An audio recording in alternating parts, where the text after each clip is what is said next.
அசைக்க முடியாத ஆன்மீகத்தின் மீது நம்பிக்கை கொண்ட அன்பு சொந்தங்கள் அனைவருக்கும் நம்மளுடைய வாராகி அம்மன் ராசி பலன் சார்பாக வணக்கம். புதன் பகவானை ராசி அதிபதியாக கொண்ட மிதுன ராசிக்காரங்களை பொறுத்த வரைக்கும் வந்த கஷ்டத்தையும் சரி, வரப்போற கஷ்டத்தையும் சரி, எப்படி சரி செய்யணுங்கிறத திட்டமிட்டு செயல்படக்கூடியவங்க.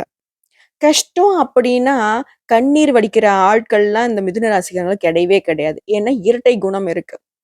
நல்லவனுக்கு நல்லவன், கெட்டவனுக்கு கெட்டவன். நான் ஒண்ணு நினைக்க, தெய்வம் ஒண்ணு நினைக்குதுங்கிறதையும் ஏத்துப்போம். நான் நினைக்கிறத தெய்வமும் நினைக்கணுன்ற அளவுக்கு நாங்க பாடுபடவும் செய்வோம். ஸோ, திட்டமிட்டு செயல்படுவோம். எந்த ஒரு கஷ்டமும், நஷ்டமும் வந்தா வந்துட்டு போகுது. ஆனா, அதிலிருந்து மீண்டு வர்றதுக்கு என்னால முடியுங்கிற ஒரு தன்னம்பிக்கை, தைரியத்தோட இருக்கக்கூடியவங்க தான் இந்த மிதுன ராசிக்காரங்க. இன்னொரு விஷயம் என்னன்னா, அந்த மிதுன ராசிய சேர்ந்தவங்க ஒரு வீட்ல பொறந்திருக்காங்கன்னு வச்சுக்கோங்களேன். அது பெண்களா இருக்கட்டும், ஆண்களா இருக்கட்டும். அந்த வீட்ல எத்தனை குழந்தைகள் இருந்தாலும், இந்த குழந்தை மட்டும் தனியா தெரியும். இதுடைய ஆரம்ப கால வாழ்க்கை வந்து பார்த்தீங்கன்னாக்க, கொஞ்சம் அப்படி இப்படி இருந்தாலும், இதுக்கு விவரம் வரப்போ, இதுக்கு ரூ. 1 சம்பாதிக்கக்கூடிய தருணத்துல, இதுன்னு சொல்றேன் தப்பா நினைக்காதீங்க, அவங்க. ஸோ இவங்க சம்பாத்தியம் அப்படின்னு வரப்போ, மட மட மடன்னு சொத்து சேர்ப்பாங்க. நெனச்சத வாங்கக்கூடிய ஒரு யோகமான அமைப்பு இவங்ககிட்ட எப்பவுமே இருக்கு. நல்ல சாமர்த்தியசாலியும் கூட. காரணம் புதன் பகவான் ராசிக்கு அதிபதி. வாய் உள்ள புள்ள பொழச்சுக்குன்னு சொல்லுவாங்க இல்லையா? அதே மாதிரி தாங்க. புத்தி உள்ள புள்ளையும் எங்க போனாலும் பொழச்சுக்கும். வாய் இருக்குன்னு சொல்லிட்டு நம்ம கேட்டதெல்லாம் எல்லாத்தையும் சாதிக்க முடியுமா? முடியாது. புத்தி ஒண்ணு சரியா இருந்தா, எங்க விவரமா பேசணும். எங்க வந்துட்டு எதுவும் தெரியாத மாரி பேசணும். எங்க எப்படி பேசணும்? யாருடைய பேச்சுக்கு எப்படி நம்ம வந்து நடந்துக்கணும்? அந்த மாதிரி எல்லா விதமான சாமர்த்தியமும் இந்த மிதுன ராசிக்காரங்க கிட்ட அப்படியே கொட்டி கிடக்கு. ஒரு நடக்கூடாத ஒரு விஷயம் நடந்துருச்சா, கலங்கவே மாட்டாங்க. அடுத்து என்ன பண்ண பார்த்துக்கலாம் அப்படிங்கிற மாதிரி. சில நேரங்கள்ல சில பேர் இவங்கள பார்த்து மிரண்டு போகக்கூடிய அளவுக்குலாம் இவங்களுடைய கால்குலேஷன் இருக்கும். நெறைய பேருக்கு வழிகாட்டியாவும் நீங்க வாழ்ந்துகிட்டு இருப்பீங்க. குடும்பத்தையும் சரி, கூட பொறந்தவங்களுக்கும் சரி, ஏதாவது ஒரு விதத்துல இன்ஸ்ட்ரக்ஷன் குடுத்துக்கிட்டே இருப்பீங்க. அவங்கள வழி நடத்திக்கிட்டே இருப்பீங்க. இவங்கள சுத்தி இருக்கிறவங்க எல்லாரையும் வந்து பார்த்தீங்கன்னாக்கா, ஒண்ணும் இல்ல. ஒரு ரோட்ல போற ஒரு ஆளே கூட மிதுன ராசிக்காரங்கள பார்த்து, ஏதாவது ஒரு தெரியாத ஒரு விஷயத்த கேட்டுட்டீங்கன்னு வச்சுக்கோங்களேன், அதுல வந்து ஆதி முதல் அந்த வரைக்கும் சொல்லிக் குடுப்பாங்க. ஒளியும் மறைவு அப்படிங்கிறது தெரியாதுங்க. புத்தி உள்ளவன் பொழச்சுப்பாங்கிறது ஒரு விதத்துல இருந்தாலும், புத்தி இருந்தும் சில சமயங்கள்ல தோல்வி அடையறதுக்கு மிதுன ராசிக்கு பெரிய டிராபேக் என்ன தெரியுமா? வெளிப்படையான தன்மை. இந்த விஷயம் உண்மை நினைச்சா கமெண்ட் பாக்ஸ்ல பதிவிடுங்க. ஸோ நம்ம இந்த வீடியோ பதிவுல என்ன பார்க்க போறோம்? மிதுன ராசி எதிர்த்தால் மரணம் நிச்சயம் அப்படின்னு போட்டிருக்கோம். அந்த யமனையே மிஞ்சக்கூடிய மகா சக்தி பெற்றவங்க இந்த மிதுன ராசிக்காரங்க. 100% உண்மையான கணிப்புன்னு போட்டிருக்கோம். அது என்ன? அட போம்மா அந்த பக்கம். யமனையே எதிர்க்கிற சக்திங்கிற. நீ பாட்டுக்கு எதுவும் ஏத்தி விட்டு போயிடாத. நாங்களே ஆல்ரெடி மண்டை சூடு புடிச்சு சுத்திட்டு இருக்குங்க. பார்க்கிறவன்லாம் என்ன சொல்லிட்டு இருக்கான்னா, திமிரு புடிச்சு சுத்துற பெரிய எல்லாம் தெரிஞ்ச மாரி பேசிட்டு இருக்கிற. என்னால ஒரு அளவுக்கு திறமை இருக்குதுன்னா திமிரா திரியிற அப்படிலாம் பேசிட்டு இருக்காங்க. வீட்ல இருக்கிறவங்களே வந்து பார்த்தீனாக்க, என்ன அந்த அளவுக்கு தலகணம் பிடிச்சவன்லாம் பேசிட்டு இருக்காங்க. நீ பாட்டுக்கு ஏத்தி விட்டுறாத. இப்படியும் ஒரு சிலர் இப்ப பேசுவீங்க. ஒரு விஷயம் என்னன்னா, இப்போ நீங்க இருக்கீங்கன்னு வச்சுக்கோங்களேன். உங்களுக்கு உங்கள பத்தி முழுசா தெரிஞ்சா தான், உங்களால வாழ்க்கைய வந்துட்டு கரெக்ட்டா வழிநடத்திக்கிட்டு போக முடியும். இப்போ ஒரு குழந்தை இருக்கு அப்படின்னாக்கா 5 பாடம் படிக்குது. Tamil, English, maths, science, social. எல்லா பாடத்திலயும் அந்த புள்ள வந்துட்டு நல்லா படிக்குமா? இல்ல. ஏதோ ஒரு பாடத்துல அது கொஞ்சம் கஷ்டமா தான் இருக்கும். ஸோ அந்த பாடத்துல இன்னொரு குழந்தை கெட்டிக்காரா இருக்கும். அந்த மாதிரி தான். புதன் பகவானை ராசி அதிபதியா கொண்டு ரொம்ப தெளிவானங்க, திட்டமிட்டு செயல்படுங்க. எல்லா விதத்திலயும் ஓகே தான். இருந்தாலும் ஒரு சில இடங்கள்ல எங்க நீங்க சறுக்கி விழுறீங்க அப்படிங்கிறத நான் பார்த்து இப்ப சொல்லிட்டேன். அத நீங்க தெரிஞ்சுக்கிட்டீங்க அப்படின்னா, அதையும் சரி செஞ்சுக்கிட்டு, ஏங்க உங்க வாழ்க்கைய நீங்க வாழப் போறீங்க. நீங்க திறமைசாலி. அதனால திமிரா திரியலாமே ஒண்ணும் தப்பு கிடையாது. திமிரு அப்படிங்கிறது உங்களுக்கு ஓகே. மத்தவங்களுக்கு தலகணமா தெரியுது அப்படின்னாக்கா, உங்களுடைய வளர்ச்சியும், உங்களுடைய தோற்றத்தையும் அவங்களால சகிச்சுக்க முடியல. இவன் மட்டும் எப்படி நல்லா இருக்கான்? இவன் மட்டும் ஏன் இப்படி நல்லா இருக்கா? அப்படிங்கிற ஒரு பொறாம தானே! ஒரு கேவலமான புத்தி தானே! அதுக்கு எதுக்கு நீங்க ஃபீல் பண்ணிட்டு இருக்கீங்க? இந்த வீடியோ பதிவ கேட்டு முடிஞ்சதுக்கு அப்புறமா, நீங்க யாரெல்லாம் உங்கள மட்டம் தட்டுறாங்களோ, அவங்களுக்கு இந்த வீடியோ வந்து ஷேர் பண்ணி விடுங்க. அவங்களுக்கும் ஒரு புரிதல் கிடைக்கட்டும். ஸோ இவங்களுடைய குணம் இப்படி, கடவுளால தான் இவங்களுடைய குணம் இப்படி இருக்கு. நம்ம தான் தேவையில்லாத இவங்கள வந்துட்டு, அ ஏதோ வந்துட்டு முத்திரை இடணும். ஒரு தப்பான ஒரு பார்வையில நம்ம பார்த்துட்டு இருக்கோம் அப்படின்னு அவங்களுக்கு புரிய வரும். சரி, அது ஒரு புறம் இருக்கட்டும். மிதுன ராசிய பொறுத்தவரைக்கும் ரொம்ப திறமைசாலிங்க தான். முடிஞ்ச அளவுக்கு மத்தவங்களுக்கு உதவிகரமா இருக்கணும்னு நினைக்கிறவங்க, வழிகாட்டியா இருக்கணும்னு நினைக்கிறவங்க, தனக்கு குடுத்த வேலைய வந்துட்டு திறம்பட செஞ்சு முடிக்கணும். தோல்விங்கிற ஒரு விஷயம் நமக்கு வந்து தொடரக்கூடாது அப்படிங்கிறதுல ரொம்ப தெளிவா இருக்கக்கூடியவங்க.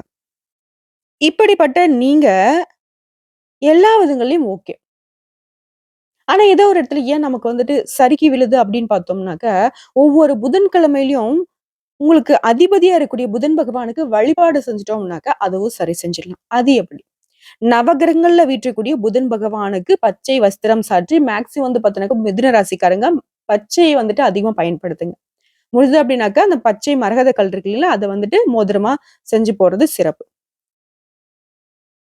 அதே மாதிரி புதன்கிழமைகள்ல அவருக்கு யாரு? நம்மளுடைய புதன் பகவானுக்கு பச்சை வஸ்திரம் சாற்றி, பச்சை நிற பச்சை பயிர் இருக்கு இல்லைங்களா? அத வந்துட்டு வெல்லம் கலந்து கோமாதாவுக்கு கொடுக்க. தேவாதி தேவர்களுக்கெல்லாம் படி எழுதுறதுக்கான சமம்ங்க அது.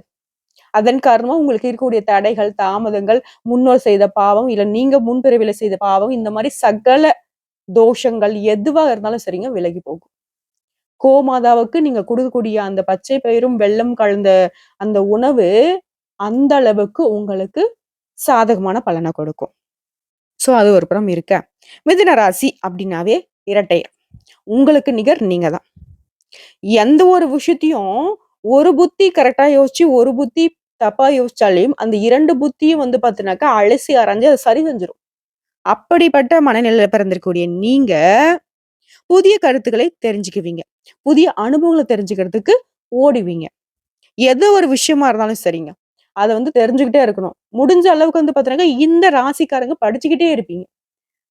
அது ஒரு புக்கா இருக்கட்டும், ஒரு வண்டி வாகனத்துல போறப்ப கூட அங்க ஏதாவது ஒரு வாசகம் இருக்கு அப்படின்னாக்கா, அத படிச்சு அத வந்துட்டு தன்னுடைய வாழ்க்கைக்கு ஓகேவா? அதுல என்ன கருத்து இருக்கு? இப்படிலாம் அலசி ஆராயக்கூடியவங்க இந்த மிதுன ராசிக்காரங்களா தான் இருப்பீங்க. இந்த 2, 3 டிகிரி படிக்கிறது, அதெல்லாம் ஓல்டு ஃபேஷன். 8 டிகிரி, 10 டிகிரி, 12 டிகிரிலாம் படிக்கலாம் இந்த மிதுன ராசிக்காரங்களா தான் இருப்பாங்க. காரணம் புதன் பகவான். கல்விக்கு அதிபதி இல்லையா அவரு? கலை ரசனை மிக்கவங்க. ஏதாவது ஒரு கலையில வல்லுனரா இருந்துகிட்டு இருப்பாங்க. பாட்டு பாடுறது, டான்ஸ் ஆடுறது, நடிக்கிறது, இந்த மாதிரி நெறைய விஷயங்கள், பல திறமைகள மிதுன ராசிக்கும் பெற்றிருப்பீங்க. புகழ்பெற்ற பாடகர்கள் கூட இவங்களா தான் இருப்பாங்க. அதே மாதிரி இவங்களுடைய வாக்கு வன்மைன்னு பார்த்தோம்னாக்கா, பார்க்கறதுக்கு அமைதியான சுபாவம் இருக்கும். எதையுமே உடனே கத்துப்பீங்க. சாமர்த்தியம் மிக்கவங்க, சுய முன்னேற்றம் உடையவங்க, பேச்சுல வல்லவர்கள் நீங்க. கேலி, கிண்டல், நகைச்சுவையா பேசுறதுல ரொம்ப கெட்டிக்காரங்க நீங்க. உங்களுடைய விவாதத்த நகைச்சுவையா பேசிட்டு போயிடுவீங்க. அதே மாதிரி அடுத்தவங்களுக்கு வந்து முகம் சுளிக்கிற மாரி ஒரு விதத்திலயும் இருக்காது. அவங்களுக்கு அதாவது அவங்களுடைய குற்றத்த நீங்க சுட்டியும் காட்டுவீங்க. அவங்களுக்கு வலிக்காத மாதிரியும் இருக்கும் அது. அதே மாதிரி ஃப்ரெண்ட்ஸோட விவாதம் பண்றீங்க அப்டின்னாக்க, ரொம்ப மகிழ்ச்சியா இருக்கும் அந்த இடம். நீங்க இருக்கீங்க அப்டின்னா, அந்த இடம் மகிழ்ச்சியா தான் இருக்கும். ஒரு தோற்றம்னு எடுத்துனாக்க, ரொம்ப சிவந்த நிறம், அளவான உயரம், சிரித்த முகம், இனிமையான பேச்சு. இதுக்கெல்லாம் சொந்தக்காரங்க நீங்க. ஆண்களா இருக்கீங்க அப்டின்னாக்க, கொஞ்சம் உங்ககிட்ட வந்து பெண்மை தன்மை இருக்கும். அதுக்குன்னு தப்பா நினைக்காதீங்க. அந்த அளவுக்கு வந்து பார்த்தீங்கன்னாக்க, நயமா பேசக்கூடியவங்க. அதுவே மிதுனத்தை சேர்ந்த பெண் அப்டின்னாக்கா, அவங்க கிட்ட ஆண்மை தன்மை அப்டிங்கிறது கொஞ்சம் வெளிப்படும். எப்டின்னாக்க, கொஞ்சம் தைரியம், வீரியமா பேசுறது. எதையுமே வந்து பார்த்தீங்கன்னா, கலங்காம தைரியமா ஃபேஸ் பண்ணக்கூடிய விஷயத்த பத்தி பார்த்தோம். அடுத்ததான் ஆள பார்த்தா உடனே ஒருத்தர பார்க்குறாங்க அப்டின்னா, கணிச்சு சொல்லிடுவாங்க. இவன் கரெக்ட்டு, ஓகே. இவன் தப்பு, இவன்கிட்ட நம்ம வந்து வச்சுக்க கூடாது. அந்த மாதிரி ஆள பார்த்த மாத்திரம் எடை போடக்கூடியவங்க இவங்க. புதுசா ஒருத்தர பார்க்குறாங்க அப்டின்னாக்க, அவங்க கிட்ட பழகுறப்போ, பேசுறப்போ, ஒரு அவங்கள பார்த்தா அனலைஸ்லயே தான் இருப்பீங்க. ஒரு சமூக பறவைன்னு சொல்லலாங்க. ஓகேங்களா? முக்கியமா இவங்களோட நெட்வொர்க் அப்படிங்கிறது ரொம்ப அதிகமா இருக்கும். ஏன்னா, இவங்க போற இடம் ஃபுல்லா இவங்களுக்கு வந்து ஃபேன் ஆயிடுவாங்க. இவங்க போற இடம் ஃபுல்லாவே இவங்களுடைய ஆதிக்கம் தான் அதிகமா இருக்கும். இவங்க ஒருத்தவங்கள தேடி போகக்கூடிய காலம் கிடையவே கிடையாது. இவங்கள தேடி தான் மத்தவங்க வந்து வந்துட்டுருப்பாங்க. இவங்களோட சிந்தனை அப்படிங்கிறது எப்பவுமே பாசிட்டிவாவே இருக்குங்க. இதனால தான் இவங்களுக்கு மன அழுத்தம், மனக்கவலை இந்த மாரிலாம் எந்த ஒரு விஷயம் வந்துட்டு வரும். ஆனா நிலைக்காது. எந்த கவலையும் இவங்கள வந்து பாதிக்கவே பாதிக்காது. ஏன்னா அறிவுபூர்வமாக சிந்தித்து முடிவெடுக்கிறதுனால, வரக்கூடிய பிரச்சனைய அசால்ட்டா காலி பண்ருவாங்க. தன்னுடைய பிரச்சனைய தானே தீர்த்துக்கூடிய ஒரு உன்னதமான படைப்புங்க இவங்க. முக்கியமா அலட்சியமா ஒருத்தர் பேசுறாங்க அப்டின்னாக்க, அவங்கள இவங்க சட்டையே பண்ணிக்க மாட்டாங்க. இப்போ மிதுன ராசிக்காரங்க ஒண்ணு நெனைப்பாங்க. ஒருவேள அப்படிதானோ? ஒருவேள இப்படிதானோ? அப்படின்னு. ஏங்க உங்களுடைய திறமைக்கு வந்துட்டு ஊரு உலகத்துல ஆளே கிடையாதுங்க. நான் முன்னாடி சொன்ன மாரி தான் உங்களுக்கு நிகர் நீங்க தான். உங்களுடைய குணாதிசயங்கள் நான் சொல்லியிருக்கேன். உங்களுடைய செயல்பாடுகள் இப்படிதான் இருக்குன்னு நான் சொல்லியிருக்கிறேன். இதெல்லாம் நீங்க கரெக்ட்டா பயன்படுத்தல அப்படிங்கிறத ஃபர்ஸ்ட்டு நீங்க புரிஞ்சுக்கணும். இந்த வீடியோ பதிவு பார்க்கும்போது உங்களுக்கு வந்து ஒரு தெளிவு கிடைக்கணும். புரியுதுங்களா? உங்களுக்கு எப்பவுமே வந்து பார்த்துக்கலாம் அப்படிங்கிற ஒரு விஷயம் இருக்கு. அந்த அலட்சியம் இருக்கு. இப்ப இல்லனாலும் அப்புறம் பார்த்துக்கலாம் அப்படிங்கிற மாரி. ஆனா ஒரு விஷயம் சொல்லட்டுங்களா? மத்தவங்க ஒரு வேலைய 10 நாள் செய்றாங்க அப்டின்னாக்க, நீங்க 10 மணி நேரத்திலேயே முடிக்கக்கூடிய ஒரு ஆற்றல் மிக்கவங்க. அத நீங்க சரிவர பயன்படுத்தலன்ற ஆதங்கத்தில தான் இந்த வீடியோ பதிவு நான் போட்டுட்டு இருக்கேன். எவனையும் எதிர்க்கும் சக்தின்னு சொல்றேன் அப்டின்னா, யாருக்கும் நீங்க துரோகம் பண்ணல. உங்க வாழ்க்கைய நீங்க கரெக்ட் வாழ்ந்துட்டு தான் இருக்கீங்க. கடவுள் குடுத்த அ புத்தி கூர்ம இருக்கு. கடவுள் குடுத்த உழைப்பு இருக்கு. கடவுள் குடுத்த அனுகிரகம் இருக்கு. ஸோ, அதே காரணம் வச்சுக்கிட்டு நெறைய நேரங்கள்ல நீங்க சோம்பேறித்தனமாவும் சுத்திக்கிட்டு இருக்கீங்க. அத வந்து சரி செஞ்சுக்கோங்கன்னு தான் நான் சொல்லிட்டு இருக்கேன். இதனாலவும் ஓகேவா? பெரிய மகாசக்தி உங்களுக்குள்ள இருக்க தான் செய்யுது. அந்த ஆதி பராசக்தியோடைய அனுகிரகம் அப்படிங்கிறது உங்களுக்குள்ள இருந்துகிட்டு தான் இருக்கு. அதனால தான் வந்து பார்த்தோம்னாக்க, விஜய் ரசிகர் நான் ஒரு விஷயம் கேட்கட்டுமா? எவ்வளவோ கஷ்டங்கள், நஷ்டங்கள தாண்டி தான் வந்திருக்கீங்க. ஆனா, அந்த கஷ்டத்தையும், அந்த நஷ்டத்தையும் நீங்க சரி செஞ்சுக்கிட்டு தானே வெளிய வந்திருக்கீங்க. அத அப்படியே விட்டுட்டா வெளிய வந்திருக்கீங்க? மாங்குன்னு ஒரு பிரச்சனைக்கு வந்துட்டு எல்லாரும் ஓடி உழைச்சுக்கிட்டு இருந்தாக்க, அந்த பிரச்சனைய வந்து உட்கார்ந்த இடத்துல இருந்தே சரி செய்யக்கூடிய ஒரு ஆற்றல் மிக்கவங்க நீங்க. எல்லாத்தையும் பாசிட்டிவா பார்க்குறீங்க. சூழ்ச்சி அப்படிங்கிறது உங்ககிட்ட கிடையாது. சூட்சுமத்த மட்டும் தான் வச்சிருக்கீங்க.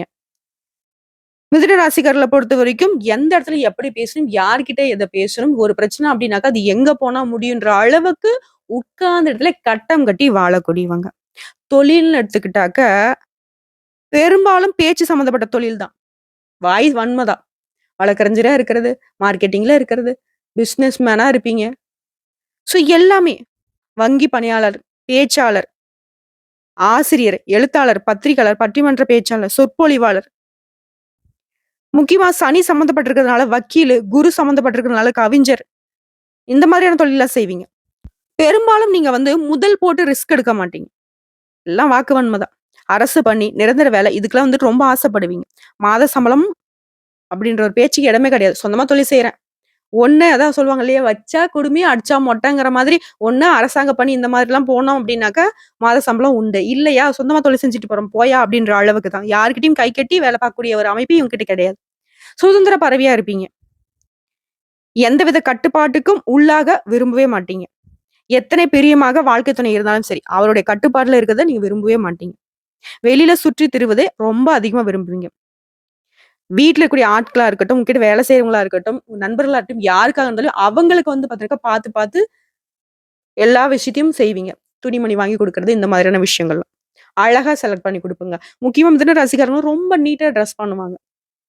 அவங்கள பாத்தா ஒரு மாதிரி ஒரு சிம்பிளான உடை அணிஞ்சிருந்தாலே பாக்கறதுக்கு மிடுக்கா தெரிவாங்க. அன்பு சூழ வாழுவாங்க. இவங்க இருக்கக்கூடிய இடத்துல வந்து பார்த்தோன்னாக்க, சண்டை சச்சரவுலாம் சத்தியமா கிடையாது. அழகா கோவக்காரங்க கூட இவங்களோட பேச்சுக்கு அப்படியே மயங்கிருவாங்க. இன்னும் சொல்லப்போனாக்க, மிதுன ராசிக்காரங்கள பொறுத்தவரைக்கும் காதல் தோல்வி, தற்கொலை பண்ணிக்கிறது, கோவப்படுறது, தொழில் நஷ்டம் அடையறது, அவமானம், வஞ்சம் இந்த மாரி எந்த விஷயமும் கிட்ட வராம பார்த்துப்பாங்க. அத மீறி நடக்குது அப்படின்னாக்க, இந்த விஷயங்கள்லாம் நீங்க தெளிவா இல்லன்னு அர்த்தம். புரியுதுங்களா? ஸோ இந்த வீடியோ பதிவு பார்க்கும்போது நீங்க வந்து இத பயன்படுத்திப்பீங்கல்ல, கரெக்ட்டு தான். நம்மளுடைய குணம் இது கிடையாது. நமக்கு இது எல்லாமே இருக்கு. நம்ம தான் பயன்படுத்திக்கல அப்படின்ற ஒரு விஷயம் இருக்கும். குடும்ப பெண்ணுங்கள பொறுத்தவரைக்கும் நல்ல சம்பளம், நிரந்தரமான வேலை, இந்த மாதிரியான விஷயங்கள்ல கில்லியா இருப்பீங்க. அதுவே ஆண்களா இருக்கட்டும், பெண்களா இருக்கட்டும், மிதுன ராசிய பொறுத்தவரைக்கும் தன்னோட வாழ்க்கை துணை வந்துட்டு இவங்க திட்டமிட்டு தான் வந்து செலக்ட் பண்ணியிருப்பாங்க. இவங்களுடைய செலக்ஷன் அப்படிங்கிறது ஒரு நாளும் தோத்தே போகாது. அமைதி புறாங்க இவங்க. அதுக்குன்னு கோவம் வராதெல்லாம் கேட்டுறாதீங்க. கோவம் வரும். ஆனா அவ்வளவு சீக்கிரம் வராது. அந்த கோவத்த கூட வந்து பார்த்தீங்கன்னாக்கா வேற மாதிரி காட்டிடுவாங்க. அது சம்மந்தப்பட்டவனுக்கே தெரியாது. இவங்களாலவா நமக்கு இந்த பாதிப்பு நடந்துச்சுன்னு அவன் கடைசி வரைக்கும் தெரியாமலே போயிடும். ஆனா அந்த அளவுக்கு தன்னோட கோபத்த சாமர்த்தியமா கையாளக்கூடியவங்க. மத்தவங்க மாரி தாட் பூட் தஞ்சாவூர்ன்னு குதிக்கலாம் மாட்டாங்க. உயிர் நண்பனோ, இல்ல ஜென்ம பகைவனோ அப்படின்ற ஒரு விஷயமே இவங்களுக்கு கிடையாது. யார்கிட்டயுமே லேசான ஒரு பழக்கவழக்கங்க. பார்க்குறப்போ பழக்கவழக்கம் சூப்பரா இருக்கும். இவங்க ஒருத்தங்கிட்ட பழகுறாங்க அப்படின்னாக்கா, அவங்கள விட்டு விலகுறப்போ அவங்க தான் ஃபீல் பண்ணுவாங்க. பட் இவங்க வந்து ஃபீல் பண்ண மாட்டாங்க. எந்த ஒரு உறவுக்குள்ளேயும் அந்த கட்டுப்பாட்டுக்குள்ள போகவே மாட்டாங்க. பட்டும் படாமன்னு சொல்லலாம் இல்லையா? அந்த தாமரை இலையில தண்ணி பட்டும் படாம இருக்கு இல்லையா? அந்த மாதிரின்னு வச்சுக்கோங்களேன். தனக்கு தேவையா இருக்கிறத மட்டும் எடுத்துப்பாங்க. அதே மாதிரி ரொம்ப அழகாவும் வாழ்க்கைய நடத்திக்கிட்டு இருக்கக்கூடியவங்க. ஸோ எல்லா விதங்கள்லயும் மிதுன ராசியுடைய வாழ்க்கை நிலை இப்படிதான் இருக்கு. தொழில்ல, படிப்புல, குடும்பத்தார்கிட்ட, காதல் வசத்துல, வாழ்க்கை துணைக்கிட்ட, பிள்ளைகள் கிட்ட இன்னும் ஜாம் ஜாம் அடிக்கிற பழக்கமே கிடையாது. அவங்களுக்கு எந்த விதத்துல சொல்லணுமோ, அந்த விதத்துல சொல்லி அவங்கள படிக்க வைக்கிறதும், அவங்க வாழ்க்கை பாடத்த அவங்க பின்னாடி வாழக்கூடிய வாழ்க்கைய இப்பவே வந்துட்டு சொல்லி சொல்லியே ஒரு கற்பனையிலேயே வளர வச்சுருவாங்க. இவங்க வளர்க்கக்கூடிய குழந்தைகள் வந்துட்டு அந்த அளவுக்கு நல்ல நிலைக்கு வருவாங்க. அதே மாதிரி பக்கத்துல இருக்கக்கூடிய பக்கத்து வீட்டு குழந்தை, இந்த மாதிரி இவங்க இருக்கக்கூடிய இடத்துல வந்துட்டு எப்பவுமே நல்லத பரப்பிக்கிட்டே இருப்பாங்க. இப்படி இருந்தும் ஏன் மிதுனம் வந்துட்டு நெறைய இடங்கள்ல கேலி பொருளா இருக்கு அப்படின்னா, தன்னுடைய புத்தி நிலைய, தன்னுடைய சாமர்த்தியத்த, தன்னுடைய திறமைய தனக்காக பயன்படுத்தாம, மத்தவங்களுக்கு மட்டுமே பயன்படுத்திக்கிட்டதுனால தான் இவ்வளவும் கஷ்டம். முக்கியமா உங்களுடைய உழைப்ப, உங்களுக்கான வேலைய, உங்களுக்காக நீங்க செய்யறதில்லங்கிறது தான் பெரிய டிராபேக்கா வந்து நிக்குது. இத சரி செஞ்சுட்டாவே போதும். எல்லா விதங்கள்லயும் நிச்சயமா மிதுன ராசி வெற்றி உண்டு. ஓகேங்களா? ஆ இப்போ வரைக்கும் நம்ம பேசினது மிதுன ராசியுடைய மிகப்பெரிய சக்தி, பலம் பார்த்தாச்சு. எந்த இடத்துல உங்களுக்கு பாதகமான பலன் வர்றதுக்கு காரணம் அப்படிங்கிறதையும் பார்த்தாச்சு. இதையும் தாண்டி ஒவ்வொரு நாளும் மிதுன ராசிக்காரங்க புதன் பகவானுடைய அனுகிரகத்தை நாடி தான் ஒவ்வொரு நாளையும் தொடங்கணும். முடிஞ்சதா உங்களுடைய ஃபோன்ல புதன் பகவானுடைய படத்த டவுன்லோட் பண்ணி வச்சுக்கோங்க. வால்பேப்பரா வச்சாலும் கூட இன்னும் சிறப்பு தான். அடிக்கடி பார்த்துட்டு வாங்க. ஏன்னா, நிறைய அதிர்ஷ்ட வாய்ப்புகள் உங்கள பக்கம் வந்து, அத நீங்க வந்துட்டு தொட்டு விட்டுருக்கீங்க. நெறைய வாய்ப்புகள் உங்கள விட்டு விலகி போயிருக்கு. நெறைய வாய்ப்புகள நீங்க தவற விட்டுருக்கீங்க. அந்த இடத்துல தான் மிஸ் ஆகுது. அத மட்டும் கொஞ்சம் பார்த்துக்கோங்க. அப்படியே தினம் தினம் உங்களால வழிபாடு செய்ய முடியலையா? புதன்கிழமையிலயாவது அவரோட வழிபாடு இருக்கட்டும். வீட்ட விட்டு வெளிய போறப்போ, ஓம் புதன் பகவானே போற்றி போற்றி 3 முறை. அப்படி சொல்லிட்டு வெளிய போனோம் அப்படின்னாக்க, நீங்க போகக்கூடிய காரியங்கள் எல்லாமே உங்களுக்கு சாதகமான முடிவு கொடுக்கும். சகலமும் சௌபாக்கியமாக அமைய பெறுவீங்க. இன்றும், என்றும் எல்லா நாட்களுமே மிதுன ராசிக்கு சிறப்பான நாளாக அமையணும்னு சொல்லி, நாங்களும் அந்த புதன் பகவான் கிட்ட மிதுன ராசிக்காரர்கள வேண்டிக் கொள்கிறோம். ஓம் புதன் பகவானே போற்றி போற்றி. மிதுன ராசியினுடைய கஷ்டங்களும், நஷ்டங்களும் தொடராம பார்த்துக்கோங்க. அவங்களுக்கு ஒரு நல்ல வெளிச்சமான பாதைய ஏற்படுத்தி குடுங்க. அவங்களுக்கு ஒரு புரிதலை ஏற்படுத்தி குடுங்க. வாழ்க்கையில திருப்பு முனைன்னு ஏற்படும் இல்லையா? அந்த திருப்பு முனை அப்படிங்கிறது மிதுன ராசிக்கு இந்த காலகட்டத்துல நடந்துச்சு அப்படின்னாக்கா, அடுத்தடுத்து வரக்கூடிய நாட்கள் எல்லாமே அவங்க சரிவர மாத்திப்பாங்க. வாழ்க்கை வளமாக மாறட்டும். வாழ்க வளமோடு. இந்த வீடியோ பதிவு உங்களுக்கு பிடிச்சதுனாக்க, நம்ம வீடியோக்கு ஒரு லைக் பண்ணுங்க. மறக்காம நம்மளுடைய வாராகி அம்மன் ராசி பலன் சேனல சப்ஸ்கிரைப் பண்ணி, பக்கத்துல இருக்க பெல் ஐக்கன கிளிக் பண்ணி வச்சுக்கோங்க. மேலும் பிடிச்சது அப்படின்னாக்கா, ஃப்ரெண்ட்ஸ் அண்ட் ஃபேமிலிக்கு ஷேர் பண்ணுங்க. இதை தாண்டி ஏதாவது தகவல்கள் தேவைப்பட்டுச்சுன்னா கமெண்ட் பாக்ஸ்ல பதிவிடுங்க. உடனடியாக பதில் தெரிவிக்கப்படும். நல்லதே நடக்கும்.